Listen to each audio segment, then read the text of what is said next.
Hi, welcome to Simple Sundays and to 007 Nightfire, a GBA title released in 2003 in North America and strangely a whole year later on these shows, published by EA with its console brethren being released in 2002. It's a first person shooter game by EA Games on a platform that wasn't its main aim. Now nowadays that would come with a massive caveat, but let's see what the past held for such a license. The first thing to note is the quality of the soundtrack, from the opening Bond theme playing to the original compositions made for it. There is a semblance of the mixing of genres with big beat style music taken more than a cue from other things like the Propeller Heads, Take on Her Majesty's Secret Service or Moby's Bond theme, released very close to this.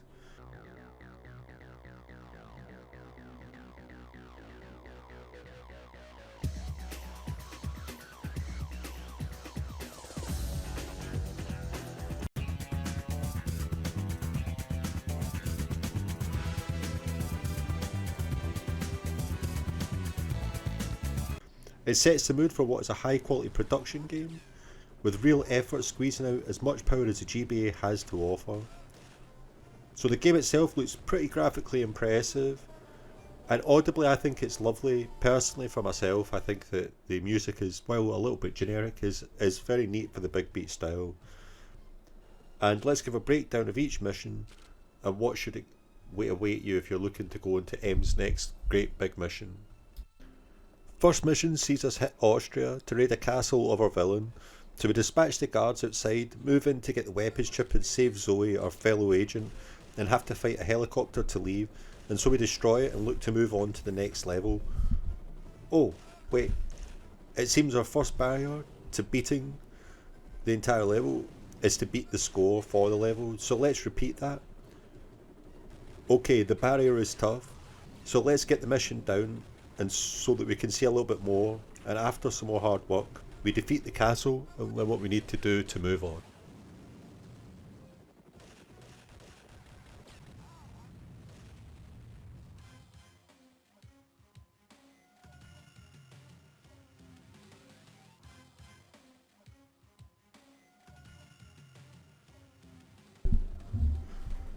So we move on to Mayhew's estate to discover that he is under fire from the typical Bond baddies. We need to escort him to his bunker, taking care of the guards, make sure we need to strafe a bit, and we use the grapple points available in the game as a nice way to extend the game's level vertically. We need to take out his computer before it falls into the wrong hands. So now what we do is save the servants, kill the assassin, and do this again until you finish the level. Now I'd say I started to find it rough to figure it all out in time, so my revelation was adding the cheat codes to make the level run through a little bit smoother, to learn how it played, and then it made more sense.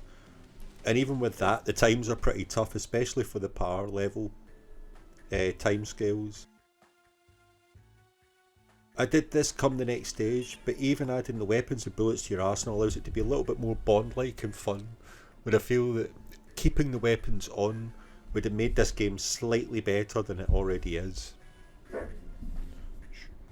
Mission 3, you need to stay quiet in the first proper stealth segment, so I used the pen with added bullets, and after a few runs managed this, even though it was a squeeze.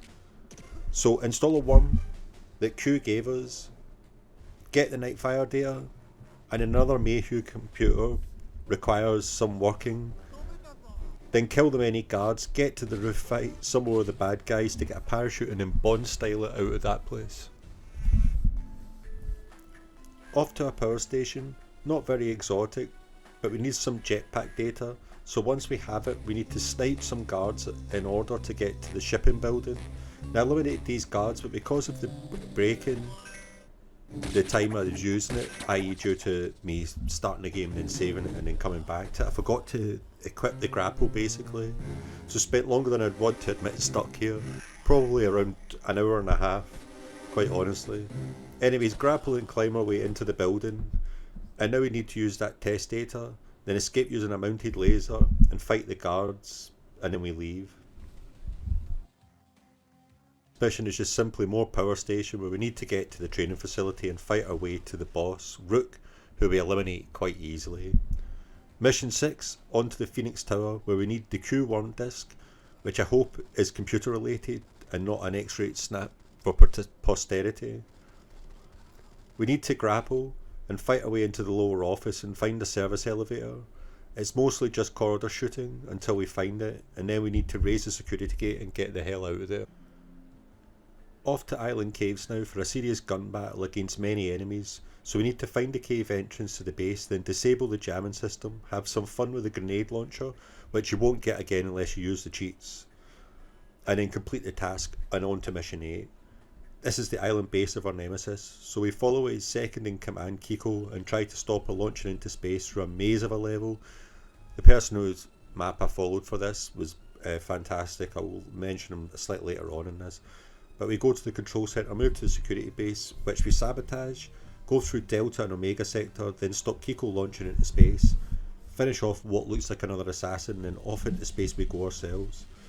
We have to stop our rockets firing into Earth by blowing them with their watch laser, so do it in order, fight off our nemesis again with other bodyguards soaking up the damage, I do apologise for the pronunciation, to see the end credits. So what do I think of all this? Well, I love the use of gadgets in the game, and the range of guns given to you is great. It gives you a brilliant variety to keep things fresh, and the way the game looks for me is great, given the complexity of what they did. So as I was talking about before, the verticality, the addition of the gadgets and parts of it means that it's not only got the nice Bond-esque element to it, but it keeps a nice first-person shooter style game if you're looking for something in the older school of kind of Wolfenstein-esque styles of games. It's maybe not the absolutely prettiest FPS, but it definitely moves very well and uses its design to make up for the shortfalls. Is it worth playing? I would definitely say yes, but there are caveats around that difficulty, as it's a tough one, especially without the weapons cheat, as I think allowing Bond to keep the special gadgets of each level could have utilised that variety even more. As I said earlier on, it's one of those things of keeping that pen throughout the level with a minimal ammunition. Things like that might have allowed them to add a bit more texture to the enemies as it was. I was useless with the Bond bonus bits, not really noticing them when playing through the game at first. But shout out to the lab master who wrote a brilliant, excellent guide to this game, well worth checking out on Game FAQs. Now, I wouldn't say this is Goldfinger on Her Majesty's Secret Service level Bond entry, with those two films being my personal favourites in the franchise, but it's the film just behind them, say The Spy Who Loved Me. No, stop getting Bond wrong!